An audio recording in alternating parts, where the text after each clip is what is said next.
You're listening to Motivation Chaser, a show about finding inspiration in the books we read, movies we watch, and music we listen to. I'm Fabian Rodriguez. Motivation Chaser is brought to you by Full Stack. When you're a founder, you get used to doing it all. You sometimes forget that somebody else could do it better, faster, or cheaper. That's where Full Stack PEO comes in.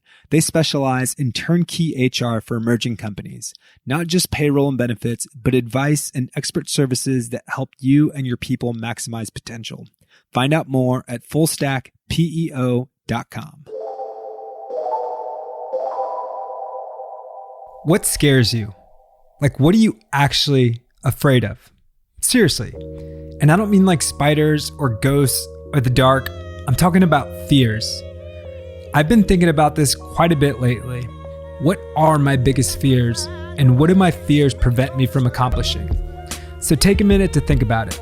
You can even pause this podcast right now and write these things down. I've been hungry all my life. Mortality, sickness, failure, negative comments on social media, mediocrity, relationships, legacy. The list goes on and on. Now, how often do you really take the time to talk about your fears or even write about them? I don't want to make any assumptions, but if you're like me, it's probably not as often as it should be. Now, you can call this total bro science, or in other words, anecdotal, because I haven't really spent the time researching or reading books about the benefits of confronting your fears. But I know that when I actually spend time thinking about the things that I'm afraid of, the things that truly scare me, that immobilize me to the point where I don't do stuff that I could do, I actually feel better. I feel like I can overcome them, and sometimes I actually do. But the truth is, I don't always do this.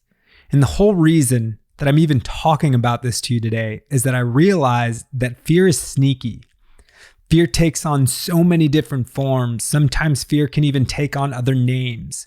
And in this specific example, I'm talking about procrastination.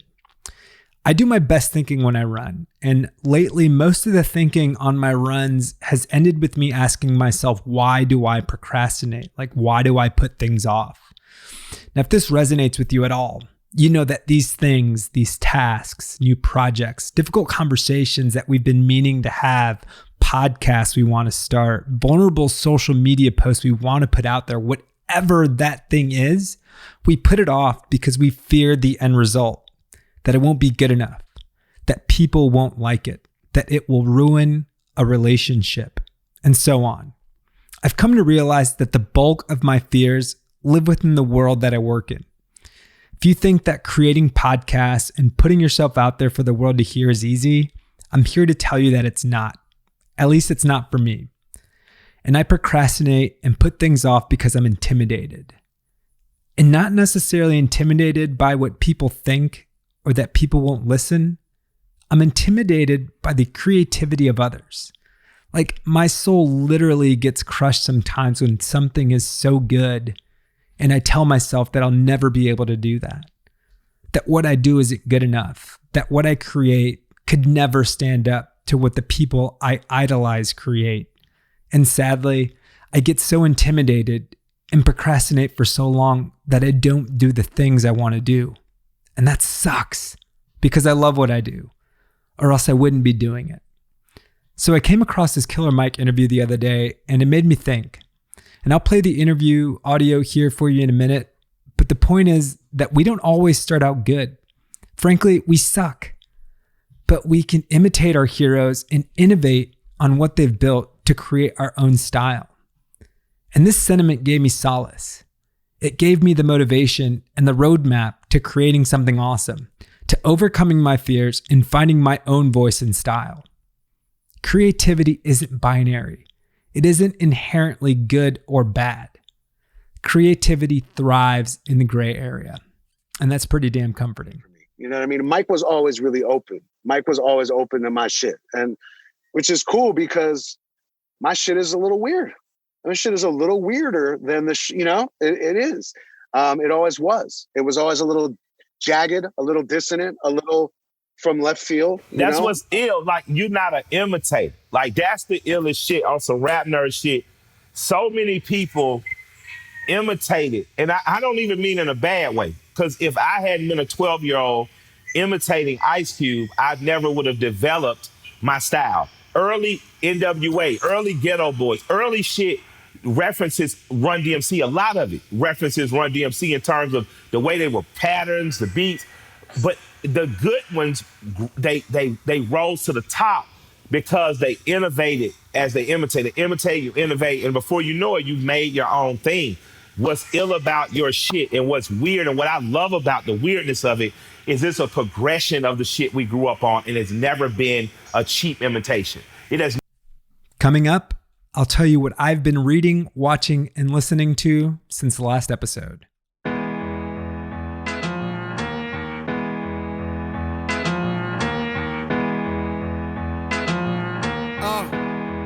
Hey.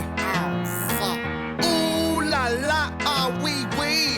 Ooh la la, ah wee wee. Hey. Ooh la la, ah wee wee.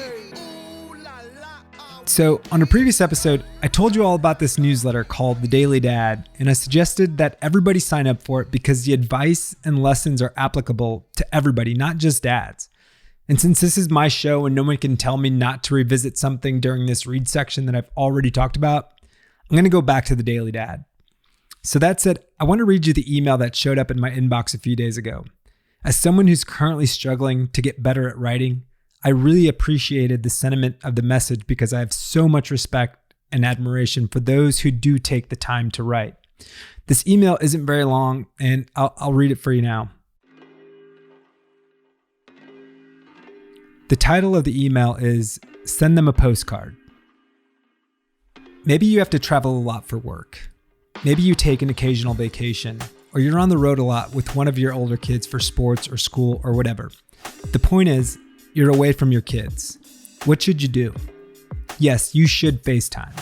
Yes, you should text if they're old enough. But what you should also do, even if it feels a little old-fashioned, is send them a postcard. Or send them a letter from the stationery and envelope that for some strange reason hotels continue to provide without asking. Write them a postcard about where you are, what you're doing, what you're thinking about, how much you miss them. Give them some glimpse into your life while you're away. Let them know that they're on your mind. More importantly, do it in this form, the physical form, so that they'll have a record of it. Years in the future, when they think back to their childhood, they won't remember the phone calls, but those postcards, discovered tucked away in a photo album or thrown in a box, will remind them how much you cared. It will remind them of the connection you had, the one that couldn't be severed by time zones or distances, the one that took the effort to scrawl a few words and stick on a stamp and find a mailbox, even when every other form of communication was far more instantaneous. It won't matter how old they are now or how old they were when you sent them. This will mean something. You'll be glad you did it. Send them a postcard. Every time. Every trip. What really got me here, aside from the fact that I'll soon be a father and that I want to leave notes like this behind for my future child, is that this is something that I want to do for all the people in my life that I love. Nobody knows what the future holds, and truth be told, everything can be taken from us at any given moment. So why not leave behind these types of physical mementos that can be cherished time and time again? Coming up next, I'll tell you guys about a Netflix documentary that chronicles the life and death of rapper Lil Peep. Money Posse. Ooh, big head on the beat. Switchblades, cocaine, cowboy cling, nigga, shame. So I first heard about Lil Peep back in 2015, and I have to be honest, I didn't really get it.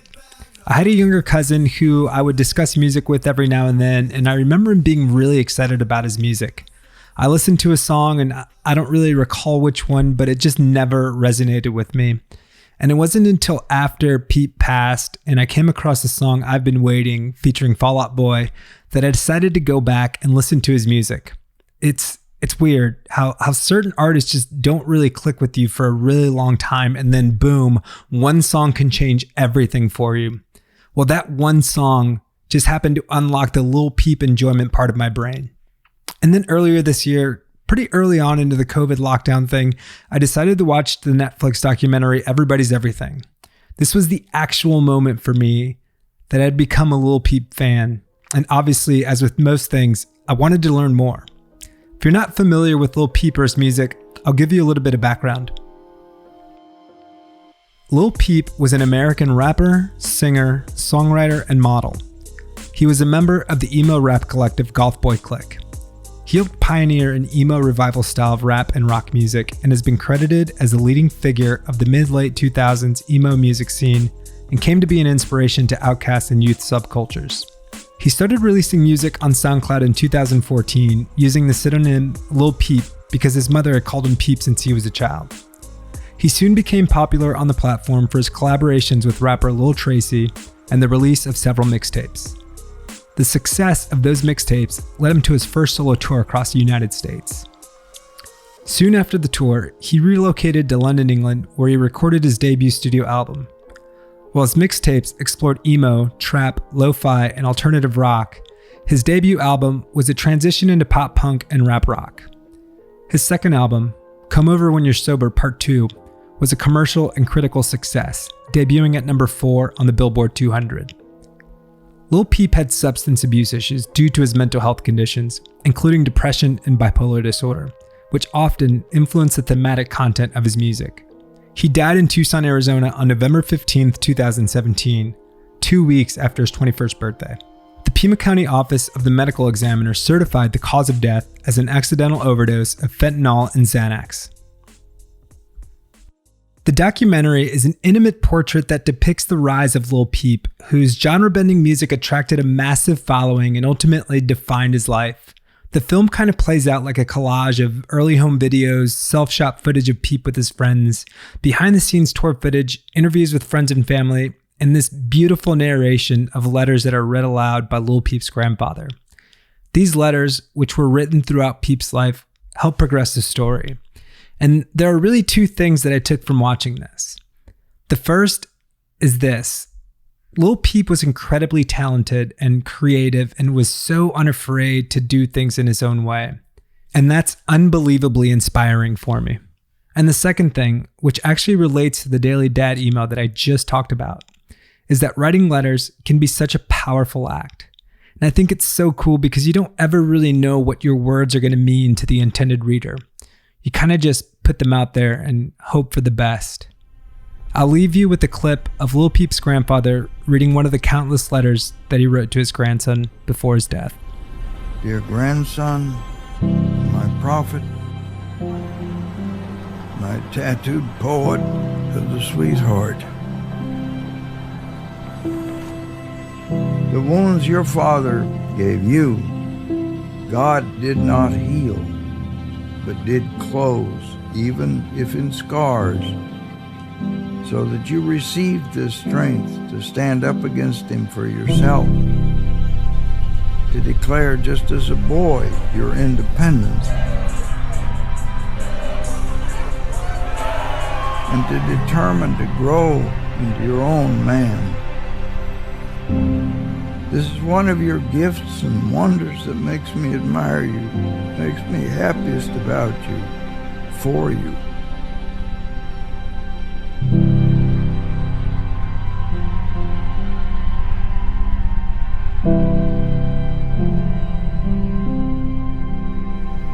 Only I ask you, in dead seriousness, think about what being a man is. The strength of heart to fight for love, to defend it, over and over and over again.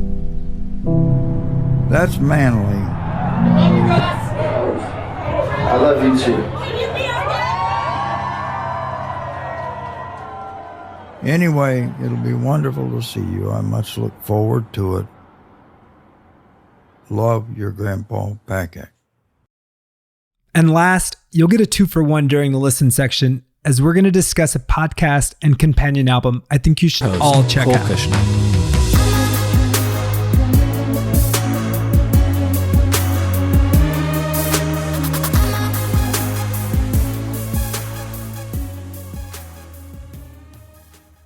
I wish I could say that I've been a fan of the Dissect podcast since day one, but to say that would make me a liar, and a liar I am not. So that said, I don't remember who put me onto this show, but I owe that person an enormous hug because Dissect is definitely in my top 3 podcasts of all time. And sure, you've got some great stuff like Radiolab or This American Life. Hell, I really even love the Joe Rogan Experience, but this podcast is something so different. It blends 2 of my favorite worlds so perfectly, and that is music and podcasts. So if you don't know, Dissect is a music podcast that started back in 2016 by this guy named Cole Kushner. The show is a serialized music podcast that examines a single album per season, 1 song per episode. And their seasons include forensic dissections of albums by artists like Kendrick Lamar, Kanye West, Frank Ocean, Tyler the Creator, Lauryn Hill, Beyonce, and most recently, for its 7th season, Cole focuses on Childish Gambino's 2013 album, Because the Internet. The reason this show is so good is that Cole is kind of the perfect guy for this sort of thing. He actually has a degree in music composition and uses that knowledge to approach the analysis of contemporary music the way he has with classical music. He said in an interview that he felt that contemporary music, specifically hip-hop, wasn't receiving the academic analysis it deserved. So he decided to start this podcast, which he would record at night after working a full-time job at a coffee shop and once his wife and kids had gone to sleep. If you have any doubts about the type of academic analysis that can seriously be done about hip-hop music, check this out. Nah, they can't hold me. June, July, drop something. I double dare you. I mark summers. I scorch winters. I burn autumns. Gut niggas so Kurt Bonner. L Bonner got a crush on her. I gotta wait in line for that. Ain't nobody got time for that. Ain't nobody got a rhyme with that. Too true like it's 2 chains. Blue blood like he both gangs. Offering a complete seasonal takeover, Gambino raps, June, July, drop something. I double dare you. I'm Mark Summers. Referencing the release dates of his musical projects such as Camp, Royalty, and Because the Internet, Gambino name drops Mark Summers, host of the 1990s Nickelodeon game show Double Dare, using his name as a double entendre for marking or killing Summers. He then raps, I scorch winters, I burn autumns, gut N-words, so Kurt Von. This line name-checks the famous American author Kurt Vonnegut. While the line cleverly evokes an image of violence, especially in reference to Vonnegut's famed Slaughterhouse-5, the influence of Vonnegut's work is essential to the transmedia world of BTI. For instance, many of Kurt Vonnegut's novels appear on the bookshelves of the Boys' Room, a physical exhibit Glover created that people could visit and walk around in. Vonnegut's books were known for their irony, dark humor, and exploring the absurd in relation to existential dilemma, all things Glover himself will utilize and explore in BTI. Vonnegut often experimented with non-linear story structures. Glover actually mirrors this non-linear technique by putting gut, the last syllable of Vonnegut's name, at the start of the line, gut N-word, so Kurt Von. Also, given the violence surrounding this line, the way Vonnegut's last name is cut off reflects dismemberment. Gambino literally ripped the guts out of Vonnegut. You see what I mean? He literally creates entire worlds around these albums that allow you to fall in love with the music even more. He gives you details that you just can't get anywhere else. I don't know about you, but I just simply don't listen to music the way that Cole does. And listening to episodes of Dissect completely blows my mind. Like I'm literally smiling right now just thinking about that last clip. If anything, this show makes me appreciate all of the work that goes into creating the music that I can sometimes dismissingly listen to. It motivates me to be better at what I do and inspires me to listen more closely and do my own analysis of the music that I love. And I know I told you that this would be a 2-parter, and that second part, which I'm going to mention but won't really get into because that would be deserving of its own entire episode, is Childish Gambino's Because the Internet. Go listen to it, and then go listen to this current season of Dissect. It's been an amazing adventure so far, and I think that you'll be blown away by what Childish Gambino attempted to do with that record. And that's it. If you like what you heard, please subscribe, share, and review the show. And if you're interested in finding out more about anything that I talked about in this episode, be sure to check out the show notes for links to everything, including all the music that we used.